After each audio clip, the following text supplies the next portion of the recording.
Could a 45-pound steel plate stop a bullet? I'm gonna shoot this plate with higher and higher caliber bullets all the way up to a 50 cal and see what it can stop. Starting out with a 22.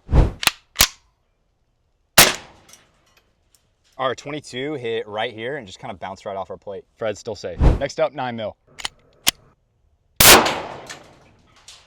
9 mil just splattered right here, didn't do anything to our plate. Fred is untouched. Moving up to the 10 mil. All right, our 10 mil hit right here, put a little scratch in the plate, but it did not go through. Moving up to our revolver, shooting around a 44 Magnum. Our 44 Magnum hit right here, took a chunk out of the A, but did not go through the plate. Moving up to our Desert Eagle, shooting around a 50 AE.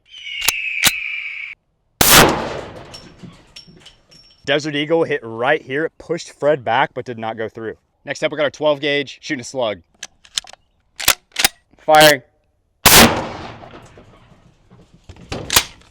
All right, the 12 gauge slug hit right here. It just bounced right off our plate, but the force just knocked Fred to the ground. Next up, we got our Scar, shooting around a 7.62. All right, our Scar hit right here at the top of the plate, put a crack in the back of it, but it did not go all the way through. Fred is still hanging in there. Moving up to the 50 cal round, we got our friend Stinger here to fire it off.